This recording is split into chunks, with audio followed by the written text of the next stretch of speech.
Thank you and welcome everyone. Welcome to our ORCID and Repositories March 2024 ORCID US Community Call. We are excited to have this conversation today. Today, our agenda is we're just going to take a look at the OSTP memo, basically an overview of the ORCID and repository, just a brief kind of look at the OSTP memo. We'll take a look at the journal workflow as well as systems with ORCID integration and just looking at different repository systems as well. We will also have some resources to share with you all. Again, the agenda and notes have all of this information as well with all the links that's available that we're going to be sharing here today. We will also hear some case studies from Eckerd College and Brandeis University today, and then followed by our Q&A discussion. Okay. All right, so if you're not familiar with us, which I think it's probably rare at this point, most of you are familiar with us already. So this is your ORCID US community staff. We have, of course, Sheila Raven, our senior strategist for the Research Infrastructure Program, which includes ORCID US community, the DataCite US community, and the IRIS US community. We also, of course, me, Paulo, the strategist for the ORCID US community, and our newest member, Kayla Rumhit, who's our program assistant for the ORCID US community. So we are here and excited to meet you all. And also, if you have any questions, just reach out to us. Today, we also have special guests. We have Nancy Schuler from Eckerd College, Wendy Shook from Brandeis University, and Mark Paris from Brandeis University as well. So they will be talking about their case studies and how they're using Esploro in their institution. All right, so just a general overview of our discussion today. So institutional repositories are really important, and it's more and more significant in our daily work, especially in scholarly communication and in our institutions. You probably already heard of the OSTP memo that came out a few years ago. And in this memo, we're really talking about making research available and for free as well. So in that memo, in the ensuring free, immediate, and equitable access to federally funded research, one of the things that was brought up there is really looking at the peer-reviewed scholarly publications. And here it's really made clear that to make the outputs, the publications freely available and publicly accessible in repositories without any embargo or delay after publication.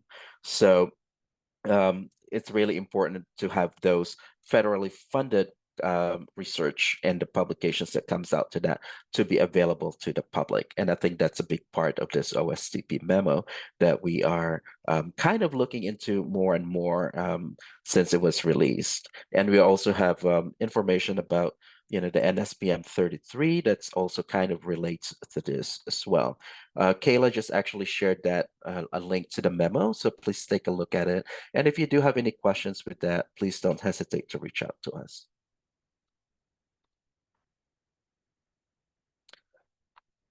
Okay, so the general workflow of repositories, especially as it relates to ORCID, is we're looking at this kind of graphic right now. So we start with the researchers, of course, or our stakeholders on campus. And with this, our researchers connect their ORCID ID to repositories with ORCID integration. So basically what our researchers are doing is they are going through connecting the ORCID ID to the local systems, to your repository using the OAuth process of the OAuth workflow, basically, which is more of like the how you make the connection with ORCID to local systems to have the authenticated ORCID IDs. So you're doing the process of logging into your local systems, connecting your ORCID ID with your repository. And the repositories in turn with this for the general workflow is that they should be able to display ORCID IDs. So one of the things that you're probably seeing in some repositories is that you will see an ORCID ID associated with the author of that particular publication, for example, or you'll see it in their profiles in the repository. So you're displaying that ORCID authenticated RDs. You also want to have that particular ORCID ID hyperlinked. So for example, basically you want to be able to click on it and it should take you to the ORCID record of the author. This is really important in a way, so that way you can take a look at what other works are these the author is working on or have published, what kind of which institutions they're coming from. They're basically the sort of like what you would see in your ORCID record. So if there are any funding information that will be available there. The repository should be also be able to have authenticated ORCID ID in the metadata.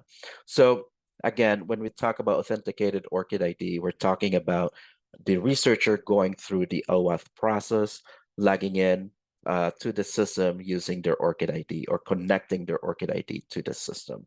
And that's really what we're talking about. So this is not in a way where um, a researcher or somebody else entering an ORCID ID manually. In that sense, that would not be an authenticated ORCID ID. So with this, you would have an authenticated ORCID ID, and that's going to be included in the metadata that's available in your repository. And that's great to have, because we know that that metadata contains an authenticated ORCID ID that can be then pushed to, say, that can be grabbed by other systems. And that way we know that it's authenticated and we know that that went through the process within that ORCID workflow. The repository should be able to also read data. Basically, when we're talking about reading data, is reading data from ORCID, for example. So looking at the ORCID record and what kind of information are available in the ORCID record, and the repository should be able to read that data from there.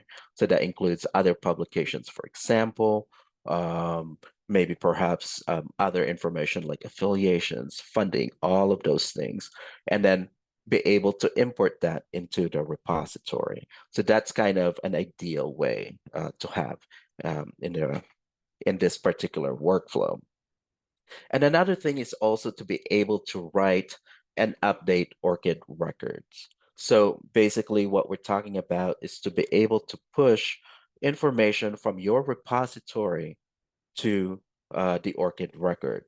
So that could be, say, pushing the publication metadata to the ORCID record. So that's always a good thing. I think some repositories are able to kind of push employment information into the ORCID record or employment affiliation. So that's really a big part of that. And that's sort of like a general workflow that would be really wonderful when it comes to repositories. Through all of this, the local systems and the repository should be able to write data to ORCID. You want to be using a member API key. So an ORCID member API is required to be able to do this kind of work as well.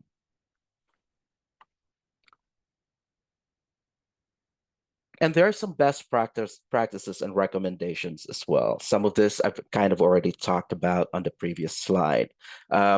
But in 2018, I believe, 2018, a group of repository experts came together and basically created an ORCID and repositories task force. And in this, they've released recommendations in 2019 on what repositories should be doing, especially as it relates to ORCID. We've talked about supporting collecting authenticated IDs already. So basically having that authorization from the researchers to have their ORCID IDs available in the repositories and to be able for the system to be able to kind of either read data from ORCID, write data to ORCID. So you have that collecting authenticated IDs. Also supporting other ways of obtaining ORCID IDs. So that could be other kind of systems connecting to the repositories. So collecting that ORCID IDs from other systems is important here. It's valuable to have, of course, the authenticated ORCID IDs. allow administrators to request authenticated ORCID IDs. So basically, you could, send out an email, for example, to request an ORCID ID from your researchers. So it could be an email, and then that email is getting sent out to the researcher, and then a researcher would click on, say, connect your ORCID ID through that process. So there's still a process of making sure that it's authenticated. Support displaying ORCID IDs wherever user contributor information is displayed. So again, that could be displaying it in the author's profile, in the article itself. So all of those things are recommended. And then, of course, support pulling and pushing information to and from ORCID, which we've talked about. Provide testing, logging in, and supporting features for administrators. So basically, administrators should be able to take a look at what's going on and be able to kind of do all of this work behind the scenes and do some testings if needed. Support exposing ORCID IDs and metadata outputs. I think that's very important to make sure that the ORCID IDs is carried over to other systems as well.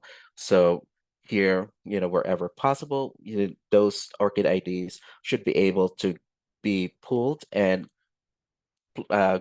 goes through other systems. So that we're talking about the idea of interoperability here as well.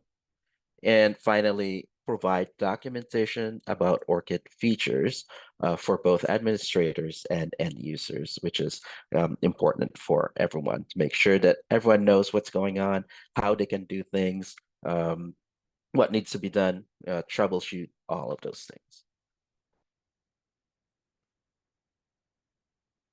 So now we're going to go through a little bit of some repository systems. We're just going to so that's kind of common and that's available out there. One of the things that I want to mention here is Esploro. That's going to be the repository system that our guest speakers will be talking about today. So I'm not going to go too much in depth on this. However, Esploro is actually a certified service provider. So it's an ORCID certified service provider. In this, it basically the idea that they met ORCID's best practices when it comes to repository systems or when it comes to integrating ORCID. So they are on the list of ORCID certified service providers. There are also other systems that are listed in there, so take a look at it. There are different kind of not configurations, but categorizations of systems that's available there. But Esploro is one of them when it comes to repository systems. And these are just some of the common repository systems out there. So I think all of us are familiar with bpress, the Digital Commons. bpress does not have an ORCID member API integration. However, it does have some kind of manual entering of ORCID IDs to collect publicly available ORCID IDs. So that's behind the scenes. One thing to note here is that manually entering ORCID IDs is not ORCID's best practice. So, so it's not, because there tends to be sometimes perhaps an error. So it could be a human error of entering ORCID IDs. Perhaps the wrong ORCID ID is entered. So there's basically kind of there's a room for error when it comes to entering ORCID IDs. So that does not meet ORCID's best practice. There's also Figshare, and Figshare does have a member API integration. So there's a built-in integration, and it requires an ORCID member API key to enable. So it does collect authenticated ORCID IDs, reads public and limited access data, and writes works to ORCID. We also have Islandora, which is an open source software. With this, so you kind of notice that it's yellow. We put it that way because it's configurable or customize. I can't even speak. You can customize the system to be able to basically to be able to do an ORCID integration. So there's a way for you to do a customization where you can make that integration with ORCID. So that's why that's kind of yellow. So it's not necessarily that you can't do it at all, but the possibility of making a customized ORCID integration is available there. That's the same thing with Samvera as well. Samvera is an open source software, and custom integration is possible here as well. But there's also the Haiku version of Samvera, and it does have a built-in ORCID integration that connects to ORCID. So it will have it on the Haiku profile, and it does push works to ORCID records and import data from ORCID as well. And there's also TinIR. TinIR, at this time, nobody has really requested anything about it. So there is a way for TinIR to be to display ORCID ID and link the ORCID ID from the author's profile page. However, at this time, nobody has really requested anything from our member organizations. So we're not quite familiar whether it has a member API integration or not. So, but we will monitor that as well. And I'm going to pass it on to Sheila for a little bit to talk more about DSpace. Hi, everyone. So with DSpace, which most people know is an open source repository platform, it's community-led, and Lyrasis just happens to also be the organizational home for DSpace, in addition to being the home for the ORCID US community. DSpace, as that open source software, is a little bit complicated. It kind of depends on what version of DSpace you're using, as to what kind of ORCID functionality you might have access to. So earlier versions of DSpace, like DSpace 6, any of those, and still in the newer versions today, there's an ORCID lookup tool where you can basically look up ORCID IDs based on people's names and connect those with authors.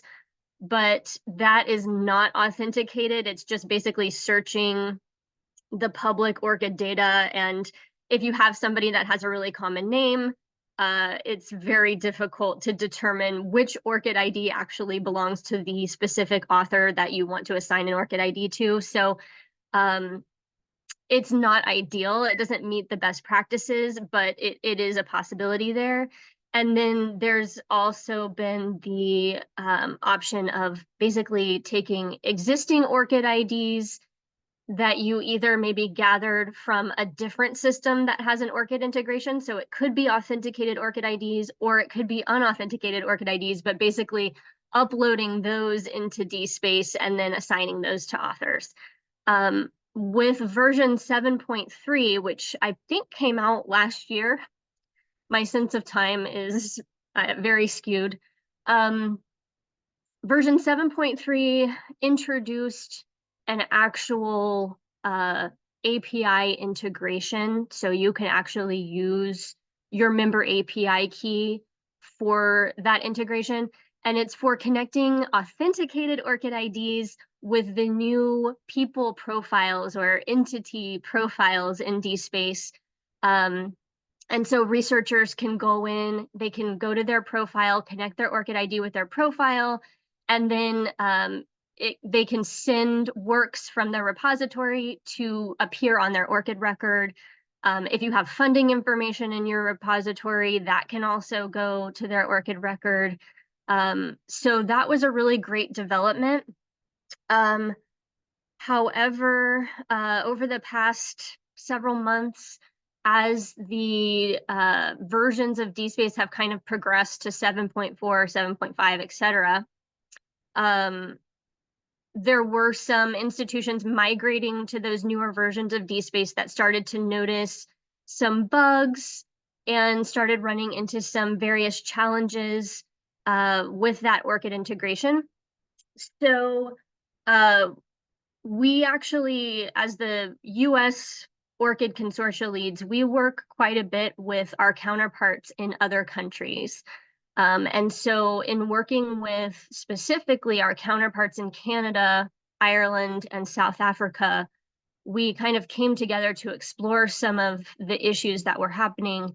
And we ended up applying for a grant from the ORCID Global Participation Fund in order to try to speed the work that would be needed to kind of fix some of the issues with the ORCID integration in the current versions of DSpace.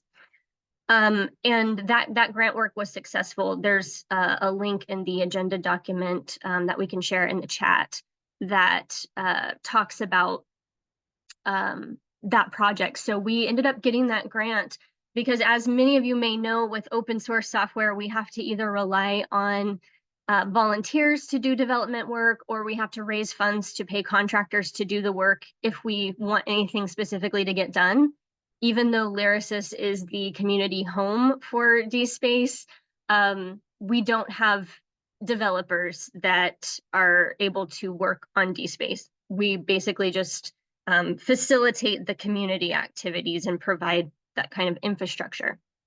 So we got that grant, and we are going to be embarking this next year on some development efforts to fix bugs. And for example, right now with the authenticated ORCID IDs that can be connected to people profiles, those are not currently also showing up in the work metadata for those authors. They're just on the profiles. So we're going to try to bring those ORCID IDs into the work metadata, figure out a way to distinguish between unauthenticated and authenticated ORCID IDs, and basically do all of the things to meet all the best practices that Paolo just talked about so that we can get DSpace certified as an ORCID service provider. So if you're using DSpace and you want to keep up with the developments of this project, let us know. You can put something into the chat or email us. Yeah, we're going to be working on this over the next year. And we would love to hear from you if you are using DSpace or interested, so that we can keep you in the loop and get your feedback and stuff like that. And I think that's it for me for DSpace, and we can talk more in the Q&A later if you'd like. Thank you, Sheila. We're definitely excited for this development. All right. So just additional things before we go into our case studies. So other systems and resources that we would like to share with you all. Of course, you probably already know about Triad. It does have a built-in ORCID integration there as well. There's also Open Science Framework, which also has a built-in ORCID integration that's going to be helpful for you as well. And then Zenodo does have a built-in ORCID integration. So when you do put things like similar to Open Science, for example, and Zenodo, you can actually, a lot of those things can be pushed to ORCID as well.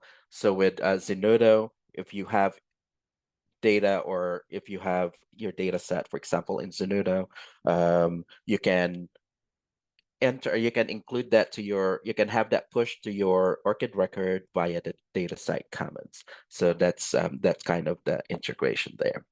There's also Core, which is connecting repositories. So this is kind of one of the things I believe that's really kind of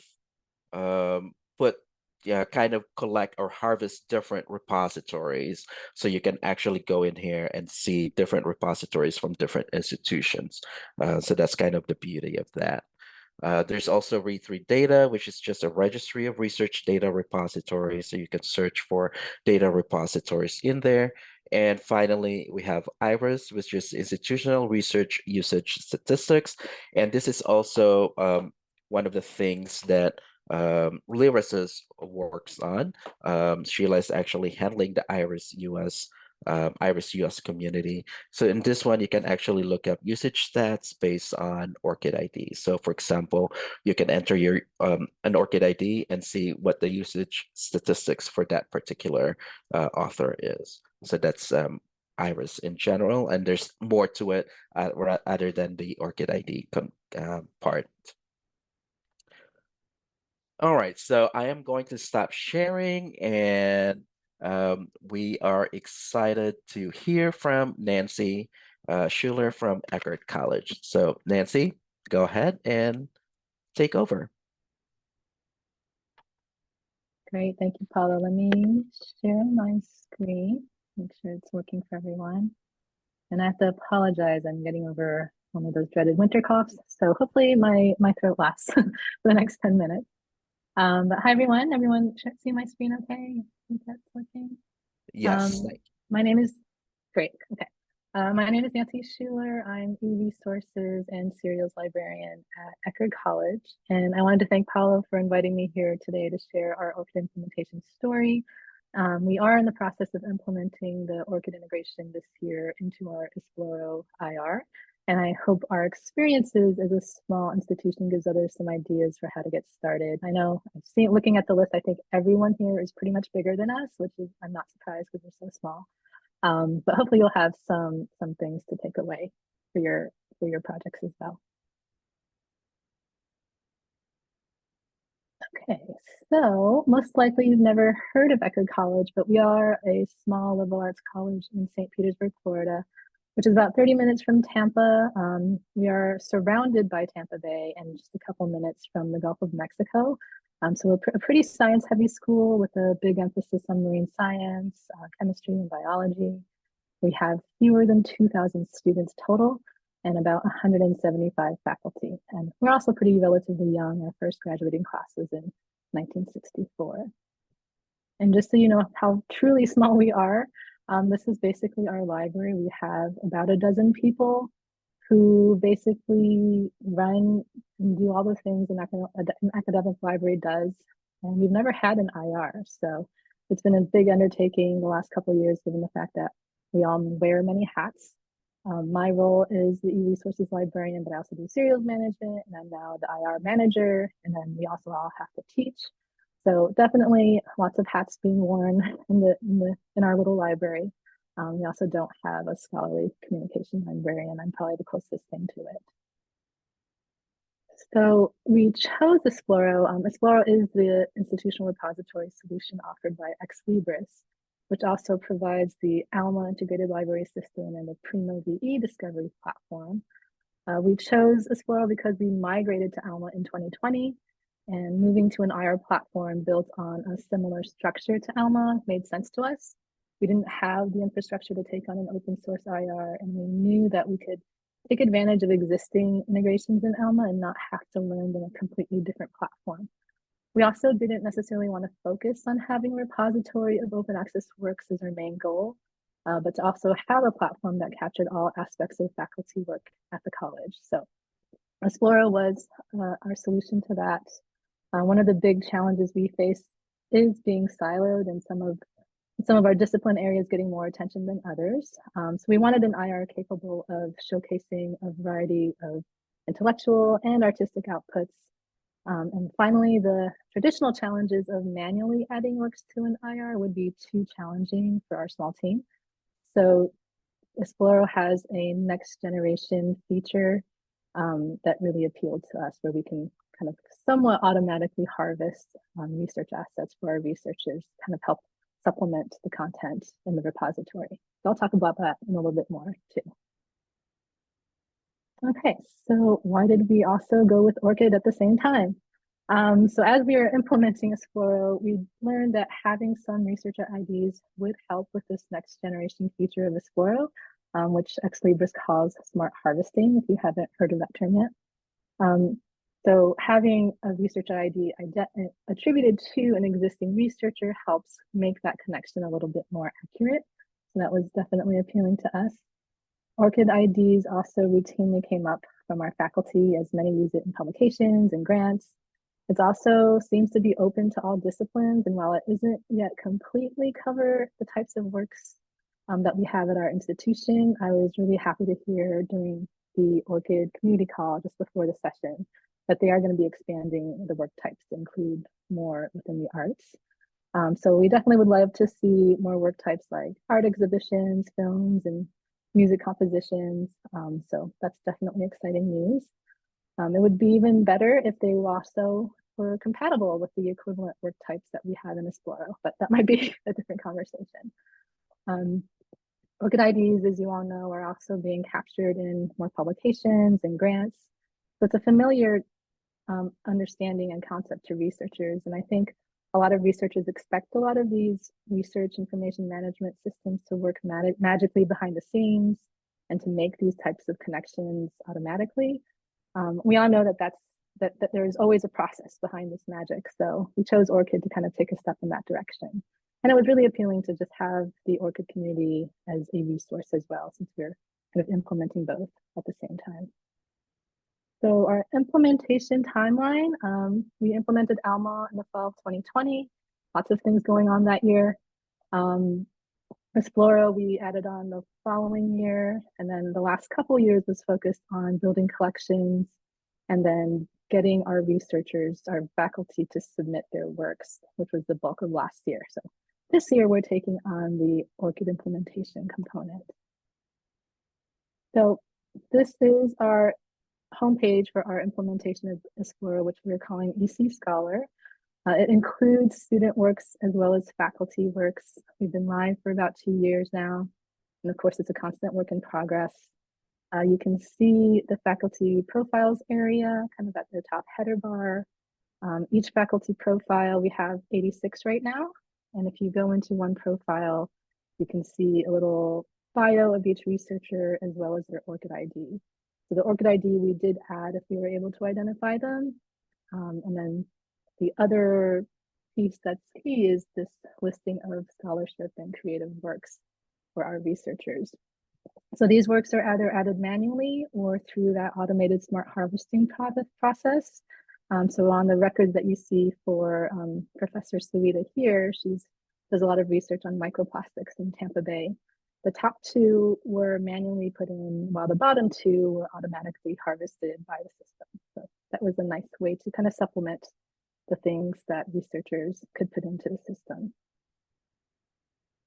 Okay, so our goals for implementation were basically to really try to encourage faculty to participate.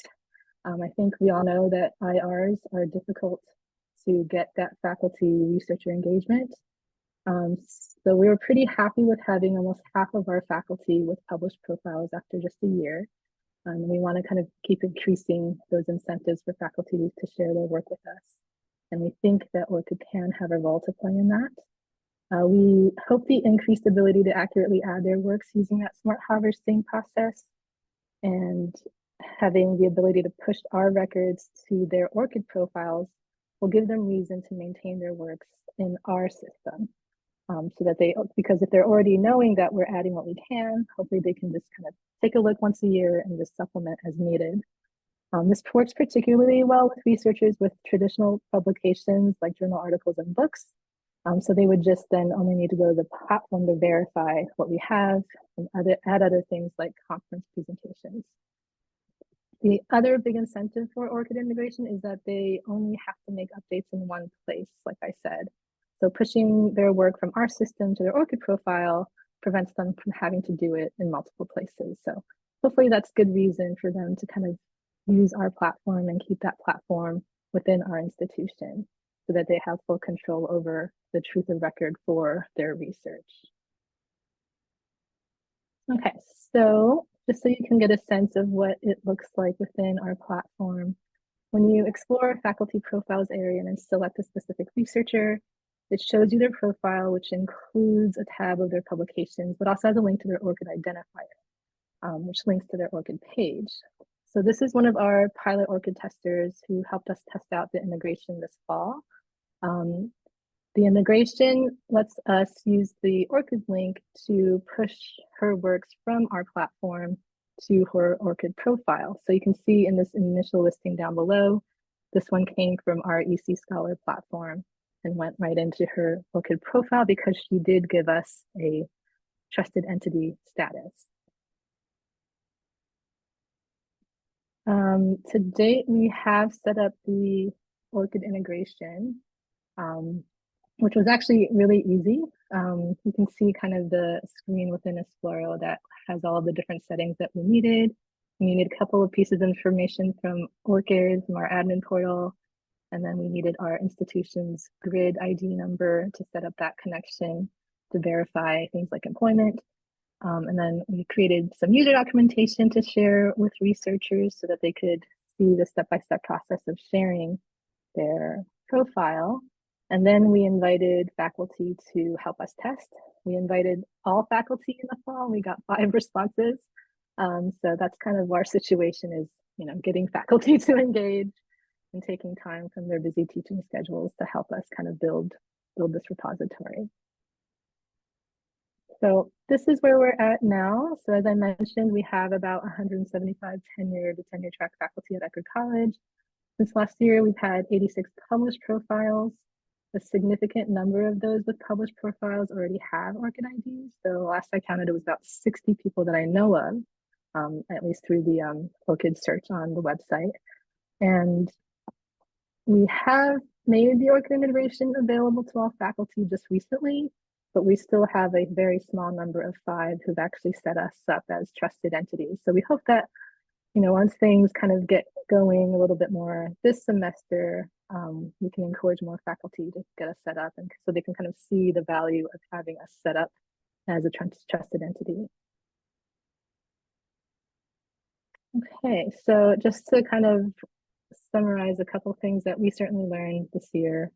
ORCID integration or ORCID implementation is going to require extensive outreach for us to get the word out, as well as patience to get faculty buy-in. Our faculty mainly responded to our IR call because we have a year-end celebration scholarship event that serves as an incentive to share their work. And we're currently waiting for the influx of additions after spring break, which will hopefully get a few to sign up for the ORCID trusted entity as well. Since Esploro is one of the newer Ex Libris platforms, we also know that some functionality is kind of still in development. So there's some things that aren't getting pushed that we would like to get pushed, but that's still stuff that's coming. So we definitely know that patience is key for kind of getting some of this functionality rolled out so that it's even more interesting for our researchers. And in general, implementing our IR has definitely pushed our institution to discuss these related issues, such as related issues on our campus, such as open access and just kind of the idea of research information systems as a whole. But in the end, both our IR and ORCID implementations will certainly be an investment of time and resources, and they may not pay off immediately, but for a small institution like ours, I think we can leverage our size to kind of make it more widely adopted across campus, just by nature of being small and kind of knowing all the different departments and being able to establish those connections. So we know we still have a big hill to climb, but we're excited that kind of the partnership between ORCID and Esploro will at least help us kind of create that justification for faculty to keep supporting our system. If you would like to know more about our Esploro implementation, this is a talk I gave at ULUNA this past year. If you snap the QR code for that, you can see the slides to that. And happy to take any questions via email and of course during this call as well. So thanks for letting me share a little bit about our implementation, and I will pass it back to Paolo. Thank you so much, Nancy. That was wonderful. All right, so this time I'm going to pass it on to Wendy and Mark from Brandeis University to talk about their Esploro implementation. Hi, everyone. Thanks a lot for having us. My name is Mark Paris, and I'm the Associate University Librarian for Scholarly Resources and Discovery. And I'm Wendy Shook. I am the Scholarly Communications Librarian for Research Infrastructure.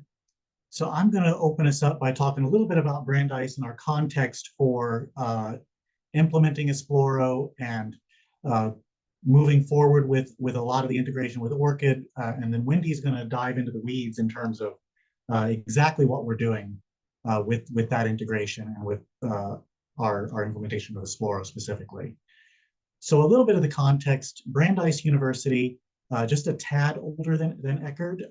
We were founded in 1948. So we're also a relatively young institution. We're a medium-sized R1 research institution, so about 5,400-ish FTE total, with 3 graduate schools and then the undergraduate population.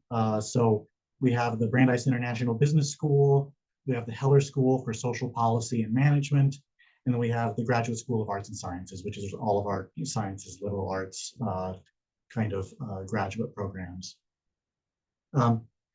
Really, our story with Esploro, the timing is also very similar to Eckerd.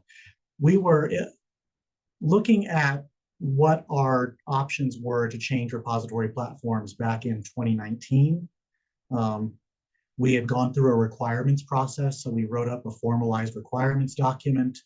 We worked with both commercial vendors and open source suppliers to kind of provide some informal, not technically a tender, but more of kind of a request for information for the details of various repository platforms that we wanted to look at. We really wanted to move in the direction of, for our digital collections, ensuring we could support new formats like audio and video in a manner of streaming across online platforms. But we wanted to support that with our institutional outputs as well. Also interlibrary loan data,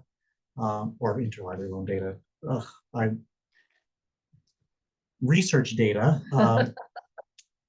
Yes. alerts that pop up on the screen. Research data and handling that in the repository. So really wanted to think about a comprehensive repository that supported a lot of different platforms. So we did that requirements process and ended up landing with Esploro.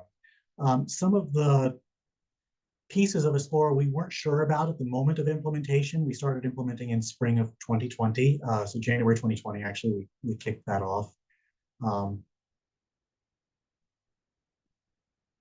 One of the unknown pieces were the profiles, right? So we weren't sure we were going to implement that, but I knew kind of strategically that our old profile system for the university was on its last legs. It was going to be deprecated in the not too distant future because it was based on an old kind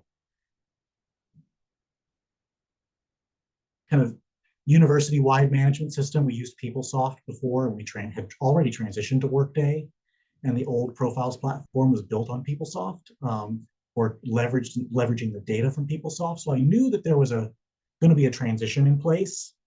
So we might be able to kind of step in with the profiles and provide a solution that might be appealing for a variety of reasons, namely that we could be way more public with our profiles, way more dynamic with the way they work, and integrate with ORCID, which as a research institution is a big deal for us. And knowing the Nelson memo now and its focus on that was so important. But that's a little bit of the background and reasoning for our move in this direction. And I'm going to turn it over to Wendy to talk about the details.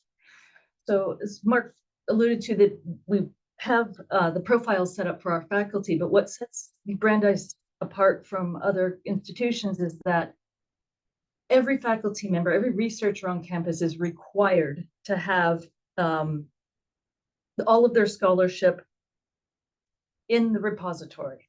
So, or at least a record of all of their scholarship in the repository. It's required that they keep their profiles up to date because that's what's used for annual assessment.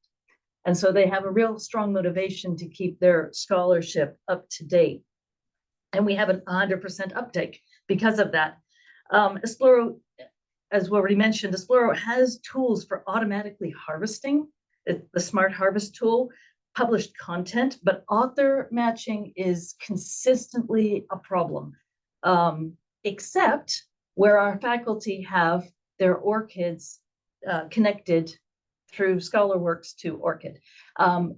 And if they have provided their ORCID to the publisher, there has to be that link between the two. In those cases, we are able to easily harvest, pull in all the information for our faculty and have it automatically populate their profile. The problems are, of course, getting the faculty to put their ORCID or to register their ORCID through ScholarWorks, which is what we call our Esploro instance. We have about 50% of our faculty with their ORCIDs in ScholarWorks.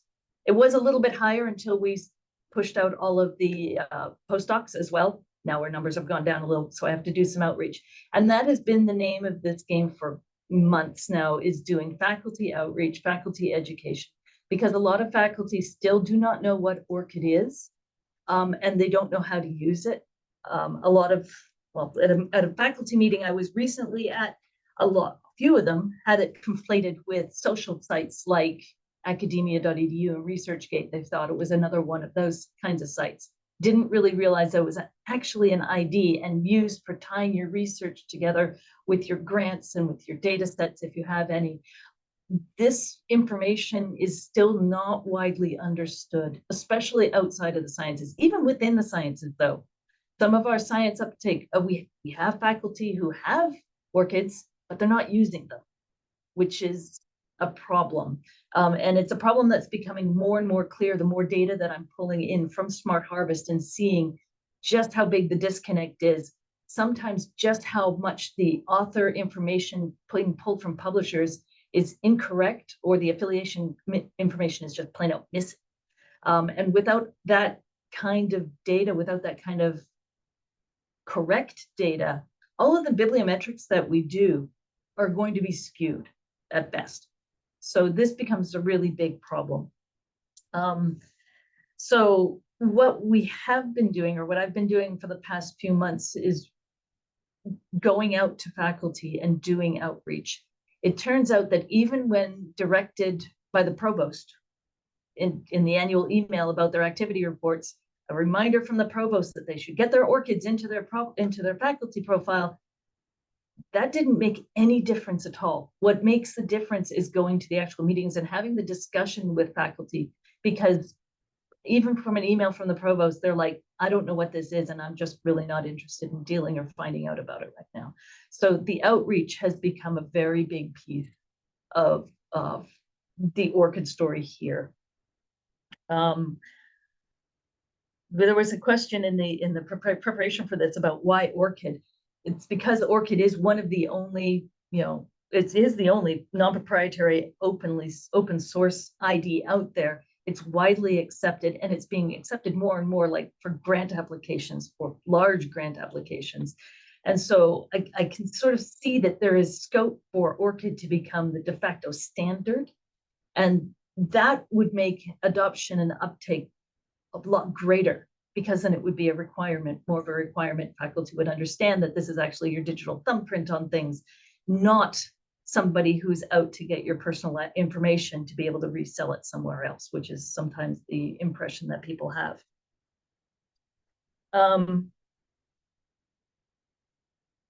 Insights gained. I don't want to repeat too much of what our colleague has already talked about with Eckerd College. A lot of the insights that we've gained are by using ORCID as a tool when auto-harvesting, as I've mentioned, and the underlying metadata issues that are being revealed by that when we look at the analytics. I want to really push the agenda and push the education further.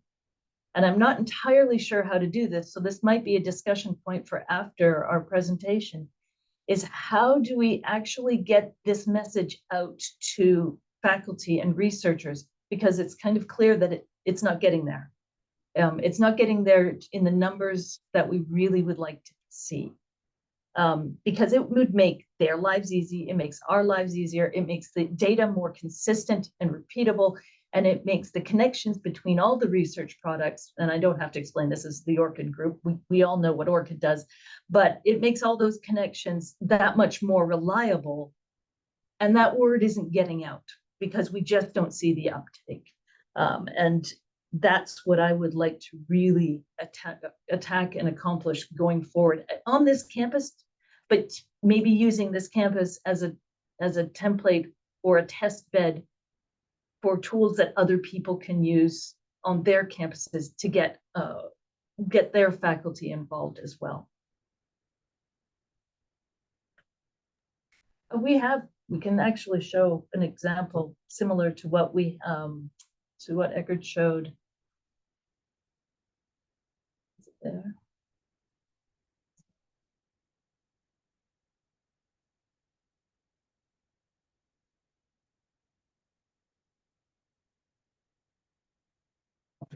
There it is. So for instance, here's one of our anthropology faculty. The nice thing about having all of our faculty in here is that we get all of the disciplines as well. And we can see the uptake across disciplines. And it is not as clear and dry as you might think. You might think, oh yeah, all the sciences are in there. They are not. It's really hit and miss. A lot of our anthropologists and psychologists faculty, however, do have their ORCID in, and they do use it. But again, it's hit and miss, and it's dependent on subdiscipline almost, and word of mouth, which is good, but word of mouth also comes with the baggage of misinformation. One of our biggest adopters is in fact in the music department, who uses ORCID to differentiate herself from a researcher with the exact same name in the exact same discipline. So she is what, we use her as an example all the time as what ORCID can do for faculty, how ORCID can be made to work across disciplines. It's not just for the sciences. This has been a really important discussion to have on campus, sort of demystifying what ORCID is, because people hear about it, they just don't know what it is. And then when we click through to Erin, we can see all of the things that have been either brought over or put over by her. And we have a good mix of what was, brought over from Esploro and what she put in herself. Esploro itself, using ORCID, it's very easy to push content out to from Esploro to ORCID. It is not a true sync, though. Pulling things in from ORCID to Esploro is a multi-step process, and it's a little bit cumbersome, and probably needs a little bit more work on the Esploro side. But Esploro is young and still being developed, so that is something we can look forward to in the future, having more of a true sync. And I think, because I don't want to necessarily repeat too much of what was already said, I will stop talking and put it open for questions. Thank you so much, Wendy and Mark. Appreciate you all. I think we may have about a time for 1 or 2 questions. So if we don't get to your questions, we will definitely answer them on our agenda and notes that we will share with you together with the recording link. All right, so I think there's one question on the chat. So especially for you, Wendy and Mark and Nancy, is anyone also tracking and updating citations associated with listed articles within the profile? So is that a possibility in Esploro? What are your thoughts on that? It is absolutely possible with Esploro. It has built-in analytics, which are complicated, but they do work. And we can actually pull and see how many articles are being published and how many of them have their ORCIDs associated with them, how many of the co-authors have ORCIDs associated with them, all the affiliation information. Most of the good affiliation data information comes from ORCID. When we pull it in with smart harvesting, if there is no ORCID, we typically don't know where these co-authors are from. And the only reason we know that the primary author it's because it's one of ours, ORCID or no. So yeah, there are a lot of analytics tools you can use with Esploro, but they're the tools that help us show us just how fractured the underlying metadata is, and how it could be cleaned up a lot if there was more wide adoption of ORCID. And in terms of the citation metrics, we could load citation metrics from, there's a direct integration with Web of Science, but we don't have Web of Science here at Brandeis. So we could, and maybe someday we'll get there. We're a small team, so we're just moving along at the pace that we can.